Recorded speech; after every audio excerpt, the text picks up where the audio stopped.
नमस्कार आप सभी को चैत्र नवरात्रि की हार्दिक शुभकामनाएं। माँ दुर्गा आपकी सभी मनोकामनाओं को पूर्ण करे और आपको अच्छा सुख, स्वास्थ्य और समृद्धि के साथ भगवान श्री हरि विष्णु की यही मेरी प्रार्थना है। तो चलिए आज हम चैत्र नवरात्रि की व्रत कथा का श्रवण करते हैं। चैत्र नवरात्रि का पहला दिन माँ दुर्गा के शैलपुत्री स्वरूप को समर्पित है। चैत्र नवरात्रि का पहला दिन माँ दुर्गा के शैलपुत्री स्वरूप को समर्पित है। इस दिन घट स्थापना और विधिवत पूजा अर्चना की जाती है। ऐसा करने से व्यक्ति को माँ शैलपुत्री की कृपा प्राप्त होती है। धार्मिक मान्यता के अनुसार इस दिन माँ शैलपुत्री की व्रत कथा पढ़ने तथा सुनने से व्यक्ति की सभी इच्छाएं भी पूरी होती हैं। नवरात्रि के पहले दिन माँ शैलपुत्री की पूजा की जाती है। माँ शैलपुत्री का स्वरूप बेहद सौम्य है।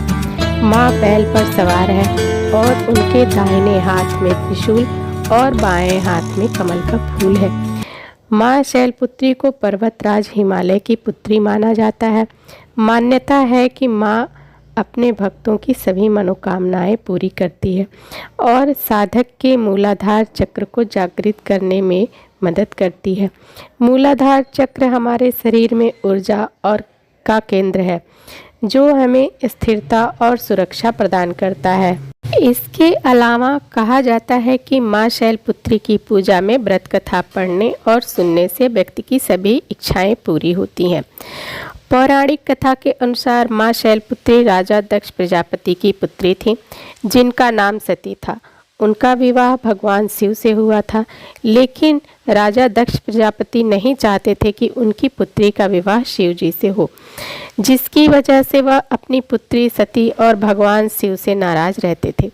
एक बार प्रजापति दक्ष ने यज्ञ करवाने का फैसला किया।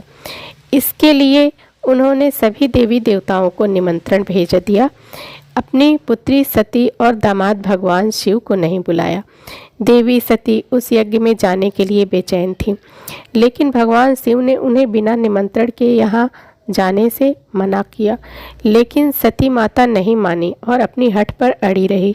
इसके बाद महादेव को विवश होकर उन्हें भेजना पड़ा। सती जब अपने पिता प्रजापति दक्ष के यहाँ पहुँची तो वहाँ किसी ने भी उनसे प्रेम पूर्वक व्यवहार नहीं किया।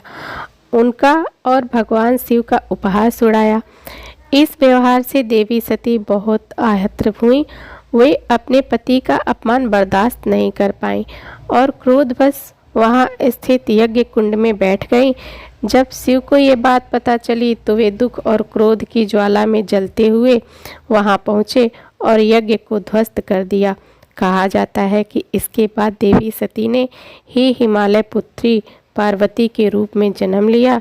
हिमालय की पुत्री होने के नाते देवी पार्वती को शैलपुत्री के नाम से जाना जाता है। तो बोलिए शैलपुत्री माता की जय। दोस्तों, वीडियो को लाइक, कमेंट और शेयर ज़रूर करिएगा और सब्सक्राइब ज़रूर करिएगा। धन्यवाद।